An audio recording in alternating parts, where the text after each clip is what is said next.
Sir वो बोल रहा था, मैं किराने की स्टोर है तो मैं आपके मतलब किराने की स्टोर है? कस- हाँ, तो कस्टमर को ज़्यादा अट्रैक्ट करने के चक्कर में मैंने बहुत ज़्यादा लेंड कर दिया, ज़्यादा ही उनको उधार दे दिया। उधार। अब हाँ, हाँ। उधार दे दिया। अब प्रॉब्लम हो रही है कि पैसा मांगो तो वो बहाने लगा रहे हैं। अभी मैं तो उनको अभी स्लोली स्लोली। Okay okay. बोलो बोलो। तो मैं अभी बंद तो नहीं किया उधार देना, लेकिन फिर भी मतलब कस्टमर को देख देख के अभी उधार दे रहा हूँ, क्योंकि अब ज्यादा तो पहले स्टार्टिंग में दिया था मैंने, अभी तो रोक के थोड़ा कम कम लोगों को दे रहा हूँ अभी। लेकिन वो जो कस्टमर्स जो थे जिन्होंने उधार लेके रखे, वो तो अलग ही जोन में। ओके, चलो मैं आपको कुछ चीजें बताता हूँ। ठीक है, आपकी प्रॉब्लम का सॉल्यूशन तो ऐसा कोई बहुत सॉलिड सॉल्यूशन तो नहीं होगा मेरे पास, क्योंकि उधार पैसे वापस कैसे लें ये तो सारी दुनिया जानना चाहती है ना।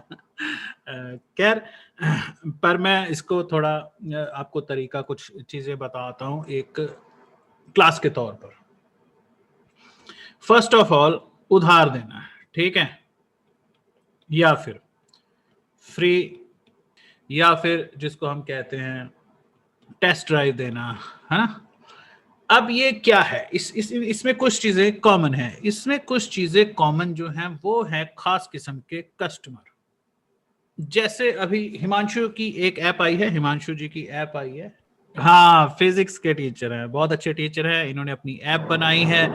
और आप लोग भी इनकी ऐप देखिए, ठीक है, आप लोग भी डाउनलोड कीजिए। जो भी आपके फिजिक्स के स्टूडेंट हैं उनसे कहिए, मैं आप लोगों को इसका लिंक दे दूंगा। तो खैर, पॉइंट पर आते हैं। अभी हिमांशु जी ने मुझसे कहा कि क्यों ना मैं अपनी ऐप में पहले पहले फ्री लेक्चर डाल दूं। ठीक है, तो मैं थोड़ा सा इस चीज पर आपको समझाना चाहूंगा कि क्या होता है फ्री, कब करना है फ्री, कैसे करते हैं फ्री, कब देते हैं उधार, कैसे होता है टेस्ट ड्राइव, और क्या गड़बड़ हो जाती है। फर्स्ट ऑफ ऑल, पहले इस बात को समझो, फ्री कभी भी कोई बहुत अच्छी पॉलिसी नहीं होती। मेरा एक इलस्ट्रेशन है, इलस्ट्रेशन नंबर 9 है, उसका नाम है स्टार्स, आप देखिएगा, जिसमें मैंने कीमतों के बारे में काफी कुछ बताया है। और उसमें एक चीज मैंने हाईलाइट करके बताई है कि जरूरी नहीं है कि अगर आप चीजों की कीमत कम रखेंगे या फिर आप उसको सस्ता देंगे या उधार देंगे या फ्री देंगे तो उसका फायदा होगा। फ्री मत दो, कभी भी फ्री मत दो। मैंने कभी कुछ फ्री नहीं दिया, मैं शुरू से ही पेड रहा हूं। जो लोग मुझे शुरू से जानते हैं, बिल्कुल इनिशियल स्टेज से उन्होंने मुझसे सर्विस ली है या कॉल अपॉइंटमेंट ली है, वो पेड ही होती थी। फ्री जैसा कभी भी कुछ नहीं रहा है यहाँ पर। और यही चीज मैं आप लोगों को भी सिखाना चाहता हूं कि फ्री कभी कोई अच्छी पॉलिसी नहीं होती। हमारे भारत देश में क्या होता है, लंगर लगता है। हमारे भारत देश में क्या होता है, दान दिया जाता है। भारत देश में गुरु कुछ सिखा रहा हो और पैसे मांगे तो लोग हैरान होते हैं, हाथ को ऐसे करते हैं, पैसे मांग रहा है। ज्ञान तो फ्री होता है, ठीक है, ज्ञान फ्री होता है, वो मैंने भी बोला, वो इंटरनेशनल लेवल पर फ्री होता है, वो बाकी देश भी मानते हैं। भारत में हर चीज का ऐसा है कि पैसे, क्या पैसा पैसा क्यों कर रहे हो, कौन हो तुम भाई, पैसे मांग रहे हो, कहां से आए हो। यार, दुनिया पैसा पैसा ही करती रहती है। हमें चीज दो, हमें चीज दो, हमें सर्विस दो, हमें उधार खाने को दे दो, हमें राशन दे दो। लेकिन सिर्फ भारत ही एक ऐसा देश है जहां लंगर लगता है। दुनिया में और कहीं लंगर नहीं लगता है। इसका बहुत बड़ा कारण है, लंगर कोई बहुत अच्छी चीज नहीं होती। फारसी शब्द है लंगर, और लंगर का मतलब होता है अपाहिजों और बेरोजगारों के लिए खाना। दुनिया में कहीं पर भी लंगर की सुविधा नहीं है। अगर आप इंग्लैंड में, अमेरिका में, जापान में जाकर सड़क पर फ्री लोगों को खाना खिलाएंगे तो आपको पुलिस पकड़ कर ले जाएगी। वहां पर लोग ठीक ठीक है, बेरोजगार तो खाएंगे, या बेघर लोग हैं, होमलेस लोग हैं, वो तो खाएंगे, नशेड़ी नशुड़ी तो खाएंगे, खाने से कौन मना करेगा। लेकिन कोई भी ढंग का आदमी आपसे पहला सवाल ये पूछेगा, तुम फ्री में खाना क्यों दे रहे हो। फ्री की कोई सेंस नहीं होती है, फिर फ्री कुछ नहीं होता है भाई। अब देखो, जैसे सोशल मीडिया है ना, सोशल मीडिया पर फ्री होना एक अलग चीज है। मेरे जो लेक्चर आपको यूट्यूब पर मिले थे वो फ्री थे, लेकिन वो फ्री थोड़ी है, वो तो सोशल मीडिया है ना। वो प्लेटफॉर्म तो पेड है ना, वो प्लेटफॉर्म तो पैसे कमा रहा है ना, चाहे वो आपको फ्री प्रोवाइड करवा रहा है चीजें, लेकिन वो तो एडवर्टाइजमेंट से पैसे कमा रहा है, उसका तो एक तरीका है ना आपको पैसे लेने का। जैसे मदारी है, वो अपना तमाशा दिखाता है, वो फ्री में थोड़ी दिखा रहा है, वो आपसे पैसे मांगता है, आप नहीं देते हैं तो वो कहता है चलो ठीक है, 100 में से है ना 15 लोगों ने भी दे दिया तो मेरा तो चल जाएगा। तो इस ढंग से वो चलते, फ्री कहीं कुछ नहीं होता। वजह क्या है, क्यों हमें फ्री से बचना चाहिए? हिमांशु जी ने मुझसे पूछा कि क्या मुझे अपनी ऐप में फ्री लेक्चर रखने चाहिए? नहीं, बिल्कुल नहीं रखने चाहिए। आप टीचर हैं, आप मेहनत कर रहे हैं, कोई भी आदमी मेहनत कर रहा है, किसी भी किस्म की मेहनत कर रहा है, उसमें जब आप फ्री शब्द लगा देते हो तो इट्स इंसल्टिंग।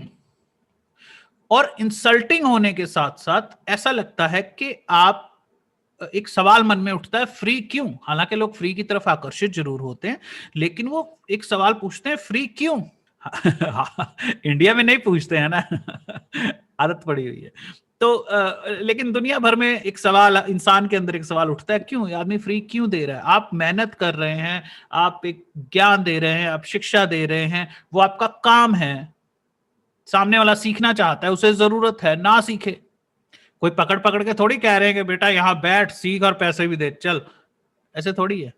आपको पसंद आ रहा है, आप पैसे लो, ठीक है। आपको क्या करना चाहिए, जो तरीके मैंने बताए, आप सस्ते रेट रखो, 10 रुपए का लेक्चर रखो या प्रोडक्ट रखो या सर्विस रखो, 20 रुपए का रखो, बाकी सबसे कम कर दो, फिर बढ़ाते जाओ, अपनी सर्विस को कई पार्ट्स में बांट दो, ABC, है ना। आपको यहाँ ये वाली सर्विस मिलेगी, यहाँ पर 3 किस्म की सर्विस मिलेगी, यहाँ पर 6 किस्म की सर्विस मिलेगी, इसका रेट ज्यादा है, इसका रेट कम है, इसका सबसे कम है। अगर आपके पास 10 लेक्चर है तो आप 2 बीच में से फ्री कर दें, ताकि सामने वाले को ये समझने का ही कि चीज क्या है, वो समझने के लिए भी पैसे ना देने पड़े। वो तो फ्री होना चाहिए ना, आखिर टेस्ट तो करवाते ही हैं। अब कोल्ड ड्रिंक बेचने वाले भी तो कोल्ड ड्रिंक देते ही हैं फ्री में। चलो हम आपके उधार वाले पॉइंट पर आ जाएं जल्दी से अब इन तीनों से एक बहुत बड़ा नुकसान होता है। अभी पिछली क्लास में मैंने करवाया था, याद है ना आप लोगों को, स्टार्स में ही मैंने करवाया था कि हर कंपनी कुछ खास किस्म के ग्राहकों को आकर्षित करती है। शराब बनाने वाले लोग अलग होते हैं और शरबत बनाने वाले लोग अलग होते हैं, ये सब एक नहीं होते। हर आपका बिजनेस तय करता है कि आप कैसे लोगों को अपनी तरफ आकर्षित कर रहे हैं। अब आ जाए थोड़ा पॉइंट पर। आपने खोली है राशन की दुकान, ठीक है। जैसे ही आपने दुकान खोली है, सबसे पहले देखो, ये इस दुनिया में अगर मान लो, ठीक है ना, 10 किस्म के लोग हैं,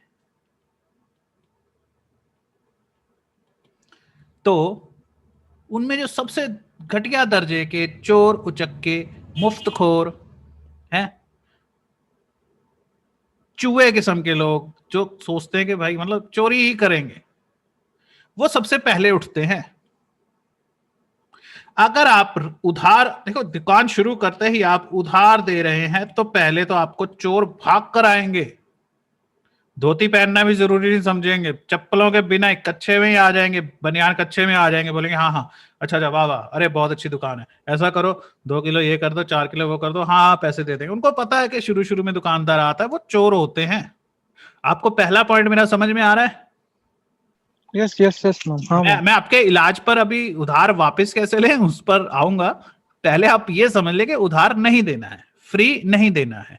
एक टेस्ट नाम की चीज होती है, ट्रायल नाम की चीज होती है, जो नाम से ही पता चल रहा है, इट्स अ टेस्ट। आप किसी को अपनी गाड़ी का ट्रायल दे सकते हैं कि बैठ के चला लो, उसका मतलब ये नहीं कि ले जा। टेस्ट को आप कंट्रोल कर सकते हैं ना, फ्री और उधार को आप कंट्रोल कर सकते हैं नहीं, आपका प्रोडक्ट चला गया।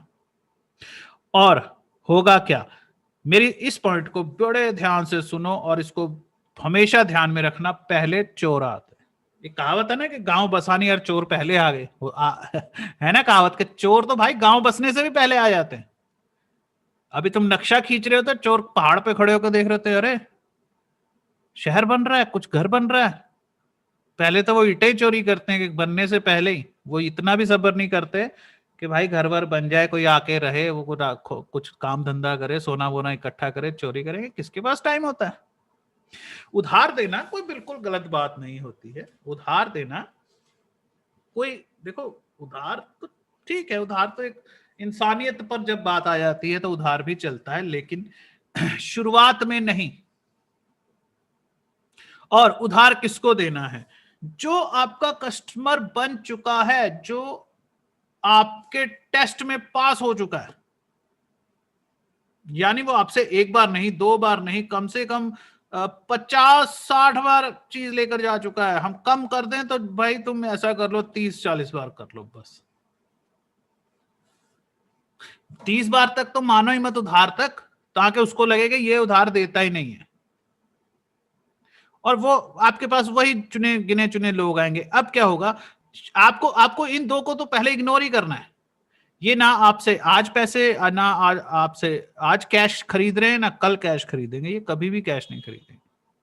ये जो लोग हैं अच्छे लोग, आपको टाइप ऑफ पीपल भी तो ध्यान में रखना है। आप जितनी कीमत रखते हैं उस किस्म से लोग आते हैं। खैर राशन की दुकान में तो आप कीमत का कुछ ज्यादा नहीं कर सकते, लेकिन बाकी आप कर सकते हैं। अब वापस कैसे लें? देखो, सबसे पहले तो भाई सब्र का एक बड़ा अच्छी तरह अपने आप को बांध लो कि आपको बहुत ही छोटे छोटे छोटे छोटे तरीके से उनसे पैसे वापस लेने हैं।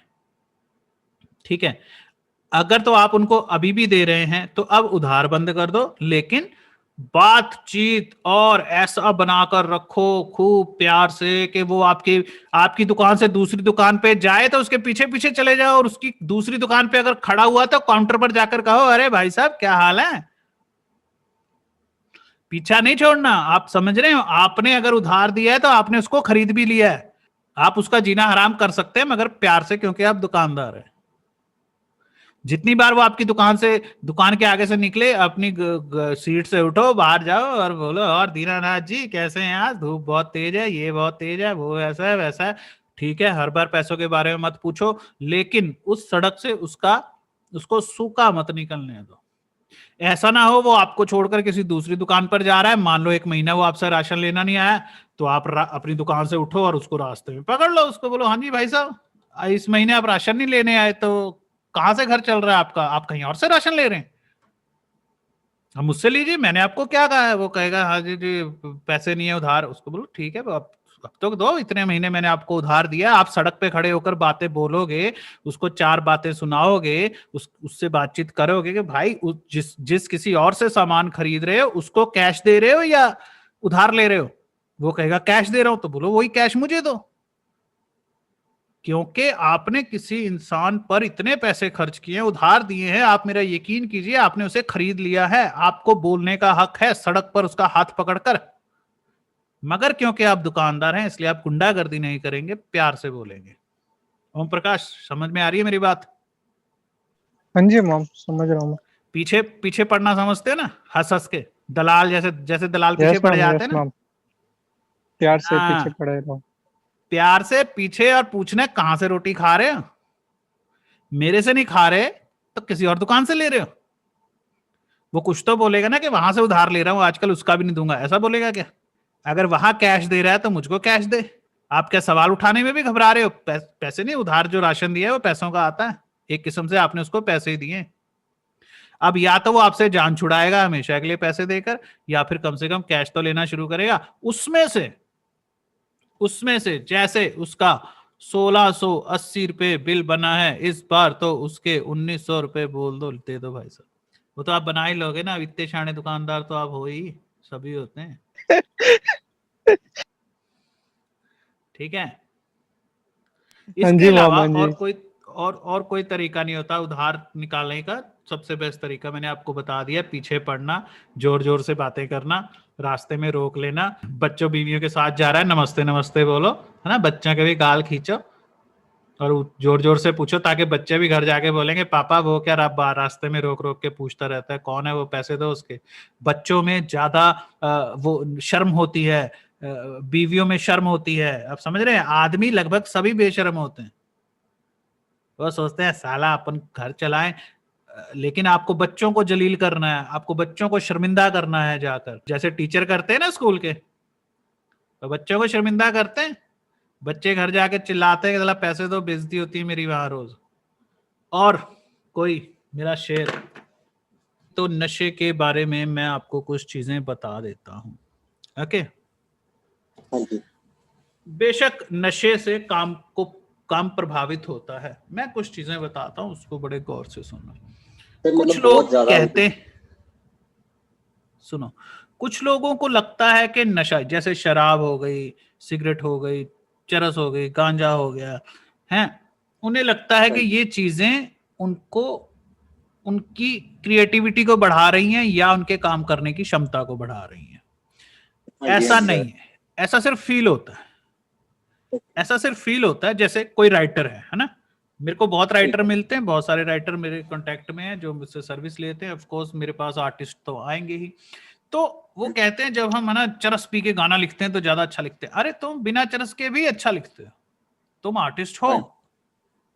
लेकिन बिना गांजे के साथ देखो, तुम्हारा दिमाग इतना अच्छा है कि गांजे के नशे में इतना हाई होकर भी तुम काम अच्छा कर रहे हो।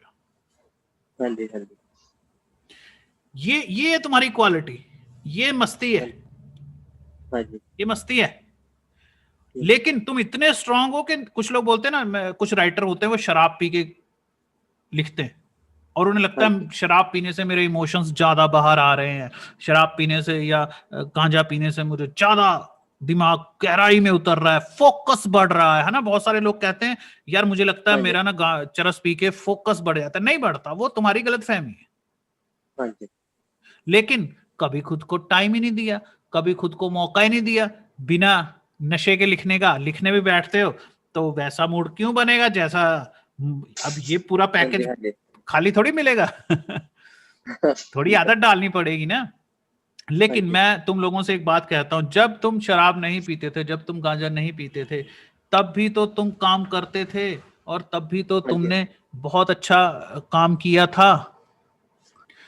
ठीक है, ठीक है सर। और एक चीज समझ लो, शराब मजदूरों का नशा है। ठीक है, बात को समझो, शराब मजदूरों का नशा है, मतलब गरीबों का। शराब अमीरों की का नशा नहीं है, वैसे ही फिल्मों में दिखाते हैं,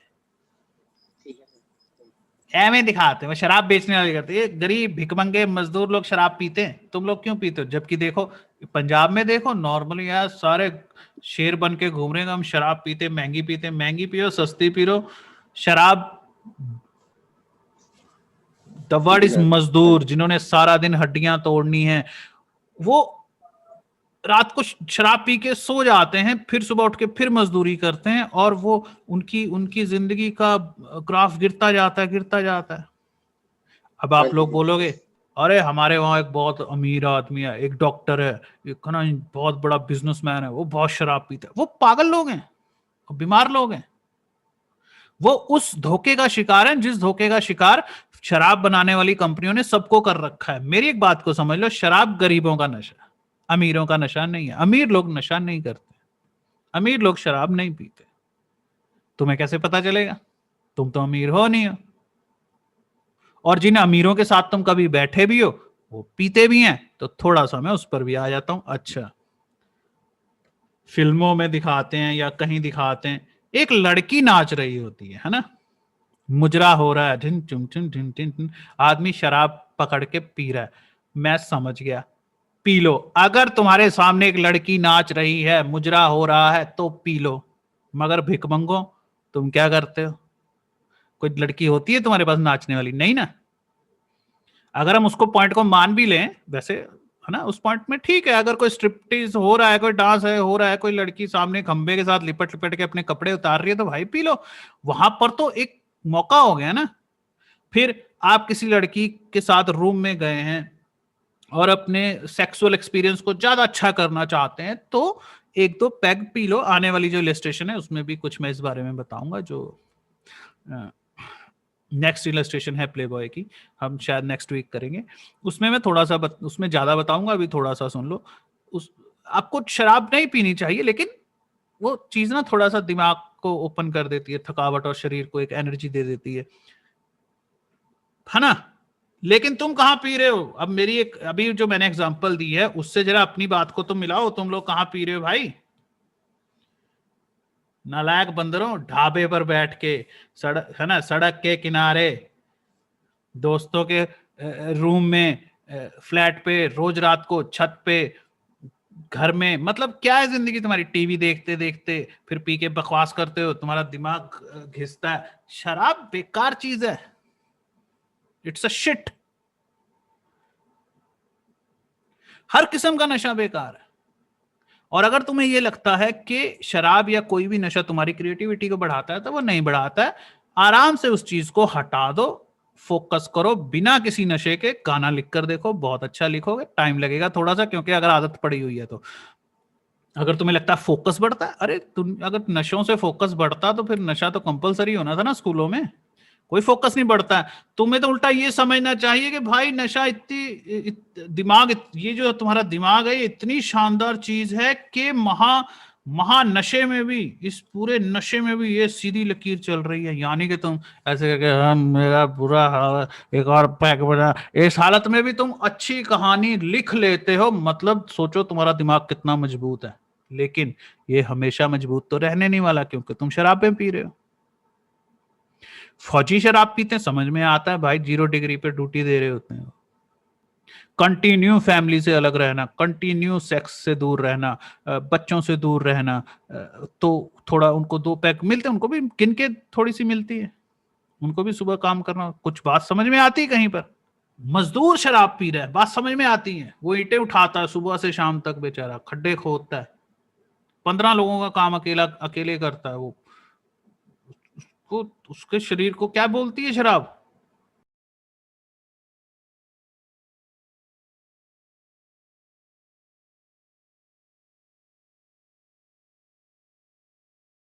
सर वो बोल रहा था, मैं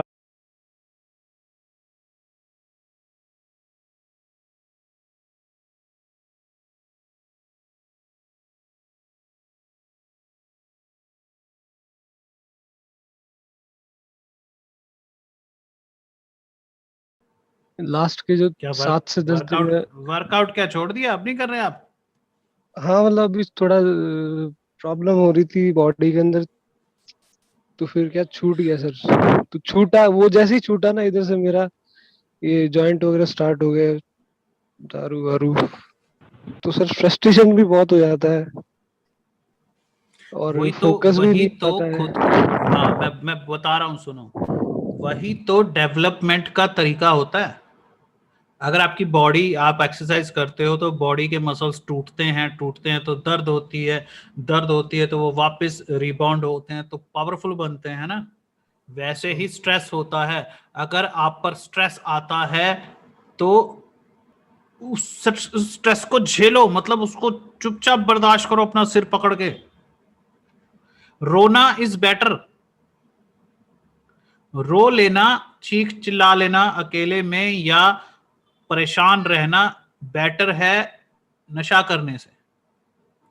देखो, नशा करके आपकी परफॉर्मेंस 40% रह जाती है नशा करने से, वही परफॉर्मेंस जो 100% होनी थी। लेकिन क्योंकि हम नशा करते हैं तो हमें 40% में ही सेटिस्फाइड फील खो जाता है। यही तो नशे का काम होता है। नशा एक सबसे बड़ा काम क्या करता है? आप जहां पर हो आपको सेटिस्फाइड कर देता है। फिर नशा क्या करता है? चीजों को टालता है। दुनिया आगे निकलती जाती है, आप पीछे रहते जाते हैं और आप सोचते हैं अरे यार रुको यार, पीता हूं, रुको करता हूं। मैं सही बोल रहा हूं ना? यस बॉस, वक्त सेम बीतता जाता बिल्कुल है, आप सेम। पड़े रहते हैं। वो जो वक्त बीत रहा है, एक तो वो, फिर नशा आपको बहाना देता है। नशा क्रिएटिव दिमाग को सिर्फ एक ही मामले में क्रिएटिव करता है, बहाना। किसी की एक जवान बहन है, ठीक है, उसको रोज स्कूल छोड़ने जाना है, लेकिन क्योंकि भाई जो है वो नशे में रहता है तो वो कहता है चले जाएगी अपने आप, मैं छोड़ आता हूँ, कल से छोड़ने जाऊंगा, परसों से छोड़ने जाऊंगा, और कांड हो जाता है। समझे, वक्त बीत जाता है, उम्र निकल जाती है, तुम पीछे रह जाते हो, दुकान खोलने का टाइम निकल गया, बॉडी बनाने का टाइम निकल गया। ये नुकसान करता है नशा। नशे का सबसे बुरा असर ये होता है कि वो आपको पता नहीं चलने देता कि आप क्या खो रहे हैं। 10 साल बीत जाते हैं, कैसे बीत जाते हैं, घर में ही। फिर नशा एक सबसे बड़ी नुकसान क्या करता है, आप घर वालों से दूर रहते हो, आप कोशिश करते हो माँ बाप से, है ना, नजरें ना मिलाएं, क्योंकि आपकी लाल आंखें वो देखेंगे, आपके मुंह से शराब की बिल्कुल। बदबू आएगी, तो आप घर वालों से दूर भागते हो। आप सोचते हो यार मैं थोड़ा सा खा पी लूं, ये क्या साले पापा ये बोलते रहते, मम्मी ये बोलती रहती है, मैं पढ़ने जा रहा हूँ, झूठ बोल के पढ़ने जा रहा हूँ, वहां जाके शराब पी रहे हैं। दिल्ली में कितने बच्चे आते हैं आईएएस प्रिपरेशन करने के लिए या कुछ और कोर्स करने के लिए, वो कुछ पढ़ाई नहीं करते हैं, वो सिर्फ नशे करते हैं, और वो अपने माँ बाप से 10-10 साल दूर। और मैं आपको एक बड़ी अजीब बात बताता हूँ, जितने भी लोग यहाँ पर नशा करते हैं, मैं आप लोगों को बता दूं, अगर आप लोग नशा ना करो तो आप लोग अपने माँ बाप के पास बैठोगे, और एक वक्त आएगा जब आप पछताओगे कि सारी जिंदगी निकल गई, और माँ बाप के पास हम कभी बैठे नहीं, और माँ बाप सोच रहे हैं इसलिए नहीं बैठ रहे क्योंकि मेहनत कर रहे हैं और कुछ बन रहे हैं, और बनना तुमने स्वाह है। भाई ये 10 साल लिखे ना, ये कुछ नहीं है। ये पूछो किसी शराबी से 10 साल कैसे निकलते हैं। ऐसे 10 साल इसी बहाने में निकल जाते, बेड पे पड़े पड़े, एक रूम में जिंदगी निकल जाती। नशा जो नुकसान करता है, जो तुम्हें कभी नहीं समझ में, नशा ये नुकसान करता है, ये जो रूम है ना, तुम्हें पता नहीं चलेगा इस रूम के इस कॉर्नर में तुम यहां बैठे होगे, ये वॉशरूम है, यहां से ऐसे जाओगे वॉशरूम में, ऐसे वापस वॉशरूम में वापस, और सब दिमाग में चल रहा है, सब ख्यालों में हो रहा है, सब ख्यालों में हो रहा है। करते हैं, प्लान बन रहे हैं, जाऊंगा, ये हो जाएगा। मकान मालिक आकर कहता है भाई 5 साल हो गए तुझे यहाँ रहते हुए, और वो असल में तुम्हें ये भी टॉन्ट मार रहा होता है कि जिन्होंने जिंदगी में कुछ करना होता है ना, वो यहाँ पे 1 साल भी नहीं बिताते और निकल लेते हैं। पंजाब से इतने बच्चे फॉरेन जाते हैं, वहां जाके सिर्फ वो लोग अपना कुछ नहीं कर पाते, वो मतलब ज्यादातर कुछ नहीं कर पाते, क्योंकि शराब यहाँ भी पीते हैं वहां भी पीते हैं। नशा बहुत गंदी चीज है। ये तो मैं उस आदमी की कह रहा हूं जो सक्सेसफुल है। सुनो, हनी सिंह, हनी सिंह को लाइफ ने क्या मौका दिया, क्या मौका दिया, ओए होए हैं। उसने सिर्फ नशे के कुछ नहीं किया, बेड़ा गर्क कर लिया उसने अपना। लिरिक्स बेकार, आवाज बेकार, शरीर बेकार, अपने जो पैसे कमाए उसने खूब कमाए, वो ही अब अपने ऊपर लगा रहा है। आपको किसको परवाह है। मैं जब कह रहा हूं कि नशा आपकी परफॉर्मेंस को 60% तक गिरा देता है, तो ये भी मैं उनके लिए कह रहा हूं जो परफॉर्मेंस करते हैं, जो नशा करते हुए भी काम कर रहे हैं, जो नशा करते हुए भी इंटरनेशनल लेवल पर छाए हुए हैं, जिनको देखकर तुम कह रहे हो यार वो भी तो नशा करता है, वो भी तो शराब पीता है, वो भी कितनी अच्छा म्यूजिक बनाता है, कितना अच्छे बड़े बड़े बिजनेसमैन है, बैठ के बोतल बोतल पी जाते हैं। आपको उनसे इस बात में थोड़ी इंस्पायर होना है, वो अपनी जिंदगी खराब कर रहे हैं। ये जो मैंने एग्जांपल दी है ना, ये बहुत बड़ी एग्जांपल है। ये तुम्हारी फैमिली है भाई, ये सिस्टर का मतलब है फैमिली। तुम्हारी फैमिली कहाँ, तुम मेरे से शर्त लगा लो, तुम उनसे भागते फिरते हो, छुपते फिरते हो, उनके पास ना बैठना पड़े।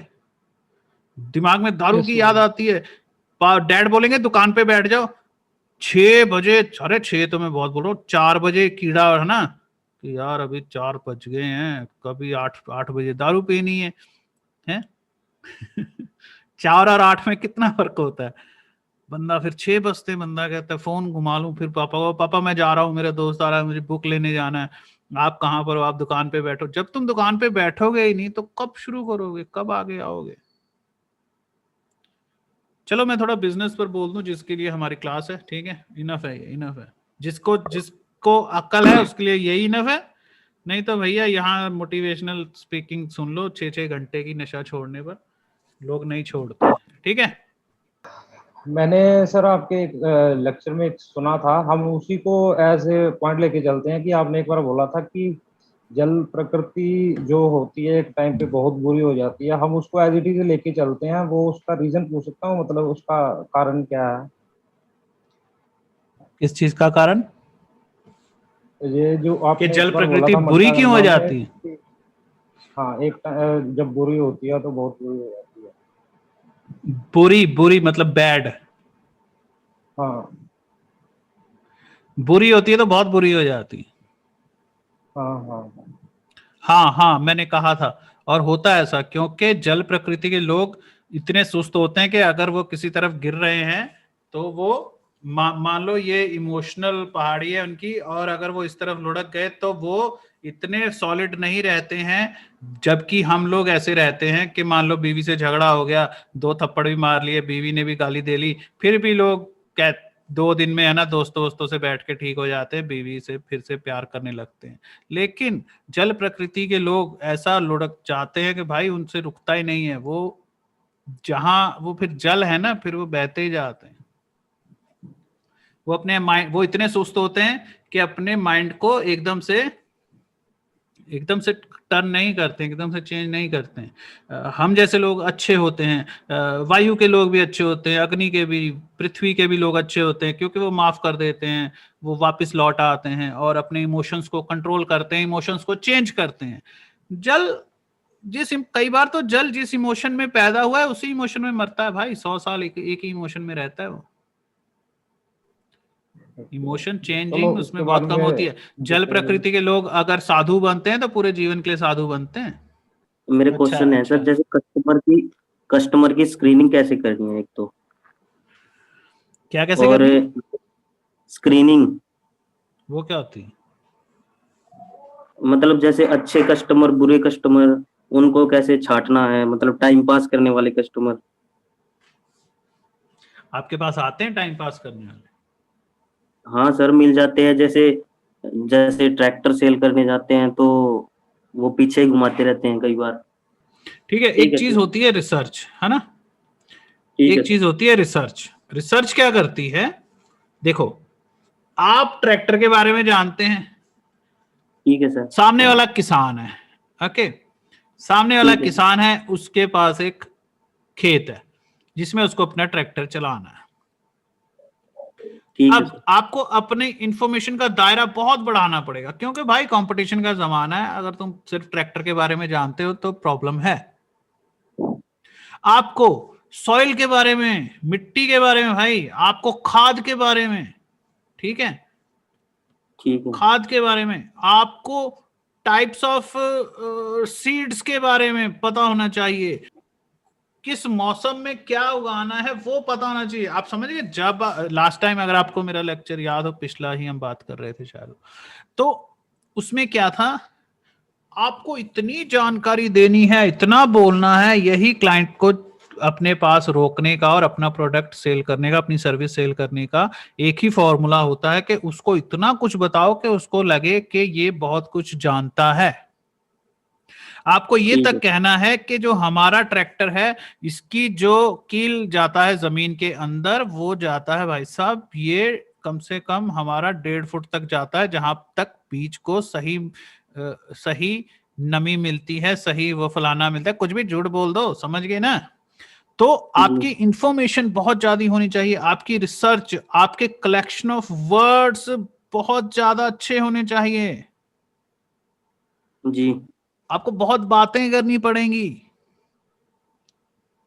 कस्टमर को पकड़ो, उसको बोलो सर आप हमारा जो सोनालिका का ट्रैक्टर है, अगर आप उसको करते हैं तो आपकी जमीन मैंने देखी है, उस तरफ इतनी रोशनी पड़ती है, इतनी नमी है आपकी जमीन में, आपकी सॉइल चेक करेंगे और हम लोग ट्रैक्टर के डिजाइन को वैसा बना के देंगे जैसी आपकी सॉइल है, नरम है, आपकी मिट्टी नरम है या सख्त है, और उसमें उसमें कौन कौन से सीड्स ज्यादा अच्छे उगेंगे, ये वाले सीड्स ज्यादा अच्छे उगते हैं। आपको तो देखकर ऐसा लगना चाहिए कि आप कोई कृषि वैज्ञानिक हैं, ना कि ट्रैक्टर बेचने वाले। आप पॉइंट को समझ गए हो? जी यही एक सर। फॉर्मूला होता है। तुम ये बता सकते हो कि मैं बेचता क्या हूं और मैं किस किस चीज का साइंटिस्ट हूं, पता नहीं चलेगा तुमको कभी। किसका नतीजा है? रिसर्च का। रिसर्च करो, दुनिया भर की वीडियोस देखो, यूट्यूब पर जाओ और बजाय हिंदी सिर्फ देखने के अपनी अपनी चाइनीज वीडियोस देखो, जापानीज खेती देखो, और रशियन खेती देखो और उसमें सबटाइटल ऑन करके पढ़ो, साथ में रोक रोक के वीडियो पढ़ो, उसको नोट डाउन करो। जो वर्ड का मतलब नहीं पता लगता उसको गूगल में जाके सर्च करो, उस वर्ड का मतलब हिंदी में क्या होता है। ऐसे ऐसे ऐसे होती हैं रिसर्चें। और अनदर लैंग्वेज में पहुंचो ताकि जहां दूसरे लोग नहीं पहुंच पा रहे हैं। और इंडिया की भी बहुत सारी ऐसी वीडियोस हैं यूट्यूब पर जो आपको बड़ी अच्छी तरह बता रही हैं कि किस जमीन में क्या उगाना है, खेती बाड़ी से रिलेटेड। आप समझ गए, आप सिर्फ ट्रैक्टर नहीं बेचते हैं, वहां आपकी जिम्मेदारी खत्म नहीं हो जाती, आपको पूरा खेती बाड़ी और किसानी के बारे में सब पता होना चाहिए। क्लियर है? और थोड़ी स्क्रीनिंग के बारे में और बता दो सर। स्क्रीनिंग क्या क्या कि मुझे नहीं, वो उसका कोई तरीका नहीं होता कोई ऐसे। भाई कस्टमर की क्या स्क्रीनिंग कर सकते हो आप? कस्टमर होता है, वो भगवान होता है। ठीक है सर। उसके सब सुनना पड़ता है, सब टाइम पास करवाना, झेलना पड़ता है। अच्छा कस्टमर अलग करो, बुरा अच्छा बुरा कौन सा होता है? कस्टमर होता है। जो आपसे सामान ले रहा है, जो आपकी दुकान पर आया है वो अच्छा है, जो घर में बैठा है वो बुरा है। जी समझे? जो आ ही नहीं रहा भाई कोई आ रहा है शुक्र मनाओ, स्क्रीनिंग कर रहे हो आगे, उसमें से भी निकालना है, भगवान का शुक्र मनाओ, कोई तो आ रहा है। मोम मैंने अभी शॉप स्टार्ट की है जिनमें मैंने 3-4 चीजें ऐड की है, लेकिन वो नाम रखने में दिक्कत हो रही है। शॉप का नाम रखने में दिक्कत हो रही है। हाँ चलो तुम्हारा नाम रख देते हैं, बताओ कुछ। एक स्टेशनरी, फिर मोबाइल शॉप में जैसे चार्जर वो सब रिचार्ज, तीसरा है स्टूडियो जिसमें फोटो, पासपोर्ट साइज फोटो, और चौथा साइबर कैफे जिसमें ऑनलाइन फॉर्म फिलअप करेंगे वो सब। अच्छा हाँ मैं समझ गया, वो मेरे दिमाग में तो इमेज बन गई है। ओके देखो, ऐसी पर्टिकुलर जैसा आप बता रहे हैं, ऐसी सर्विस की दुकान का नाम पता है खास तौर पे कैसा होता है? शहर के नाम पर। ठीक है, हाँ शहर हो गया, जैसे हो गया कि कोई यूनिवर्सल सा नाम जो पापा ने डिस्ट्रिक्ट का नाम कहा था। पापा ने कहा कि जो हम डिस्ट्रिक्ट में डिस्ट्रिक्ट का नाम, जैसे हो गया सूरत हाउस या सूरत प्रॉपर्टीज, है ना? या अब हाँ, तो पापा ने बोला कि मतलब कच्छ जेरोक्स रख देते ऐसे। हाँ लेकिन कच्छ से बेटर सोचते हैं ना। अरे रुको, हाँ वैसे तुम फॉरेन, ये भी मैं तुम्हें बता दूं कि तुम जापान भी रख सकते हो। अच्छा, मतलब कंट्रीज का नाम भी रख सकते हो, इंडिया भी रख सकते हो, होता है ना India private limited, India studio. अगर कच्छ रख सकते हो तो कच्छ तो हो गया, इंडिया भी। जैसे कईयों ने अपना, ऐसे जैसे आपकी दुकान है ना, ऐसियों का नाम होता है भारत। भारत नाम होता है दुकान का, नाम ही भारत है, क्योंकि जहां सब कुछ हो रहा हो ना, 3 या 4 से ज्यादा एक्टिविटीज एक ही दुकान में हो रही हो, तो ऐसी दुकान का नाम रखा जाता है। मेरे ख्याल से तो भारत रखो। भारत नाम की है आपकी सिटी में कोई? नहीं वो नहीं है मोम, भारत नाम की नहीं है। भारत रखो, फिर क्या नाम है? भारत ही रख दो। हाँ, और क्या सोच रहे हैं? मैं सोच रहा भारत ही रखो या भारत कंप्यूटर या भारत जेरोक्स है, वो सोच रहा था। देखो अगर पीछे कुछ लगाना है ना तो टेक्नोलॉजी लगाओ वर्ड। जेरोक्स जुरोक्स तो पुराने हो गए हैं। भारत एंड सन्स लिख दो। भारत एंड सन्स, हाँ वो अच्छा है। बिल्कुल, बहुत अच्छा है ये।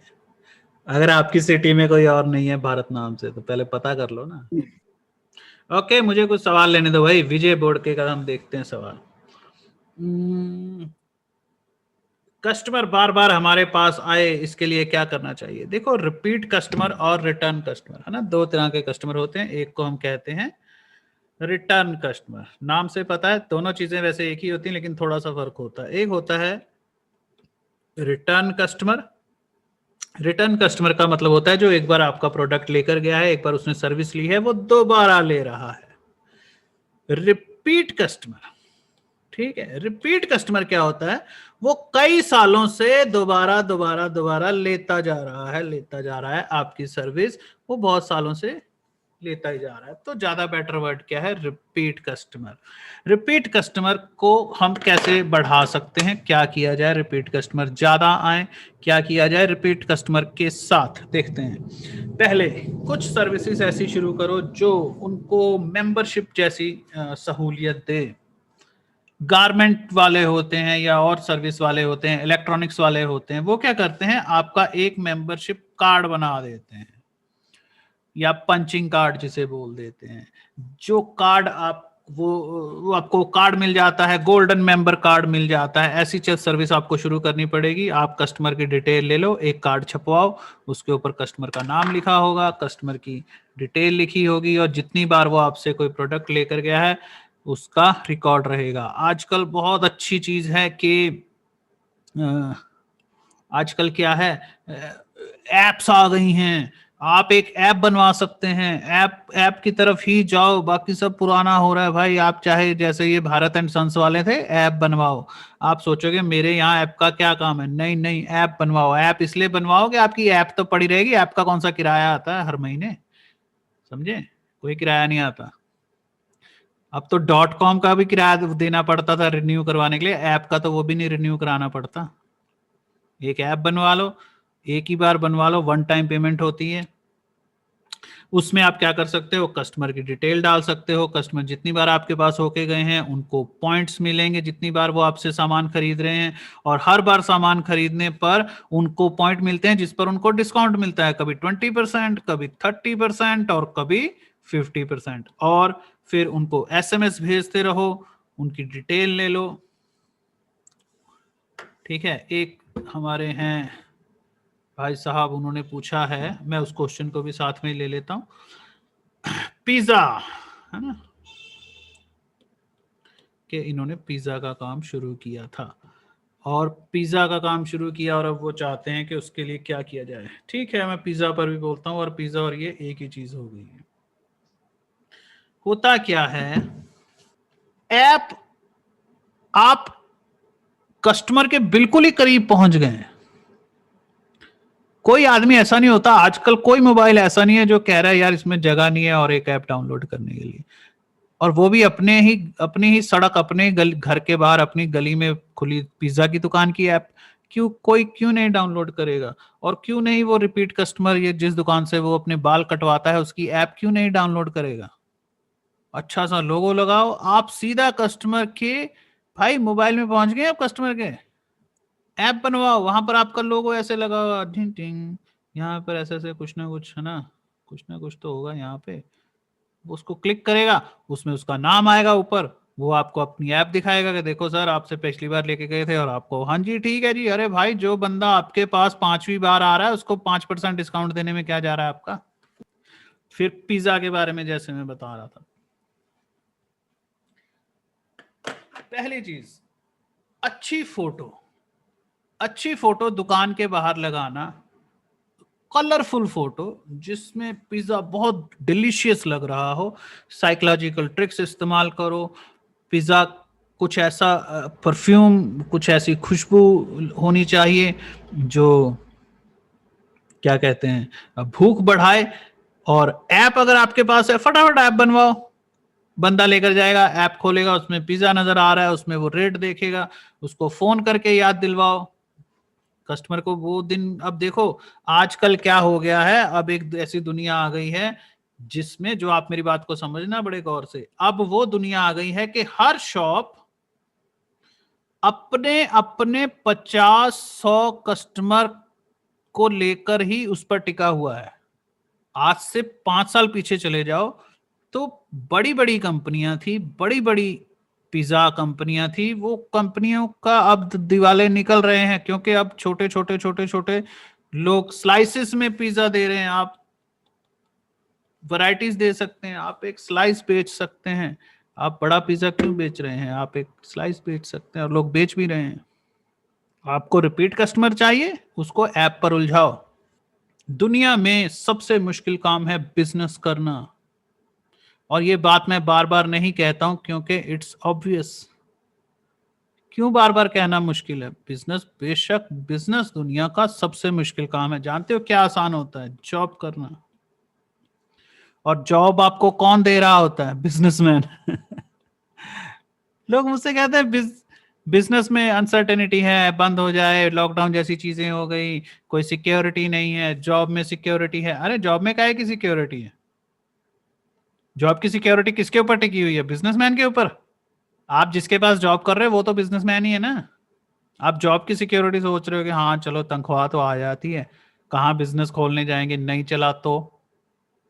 यही अगर आपका मालिक सोचता तो आपको जॉब मिलती। बिजनेसमैन बनो। आगे बढ़ने का सीक्रेट है, शुरू करो। You can't build a reputation on what you are going to do. तुम कभी भी उस चीज में अपनी रेपुटेशन नहीं बना सकते जो तुम अभी करने जा रहे हो। इरादों से रेपुटेशन नहीं बनती है, सोचने से, प्लान बनाने से, करूंगा।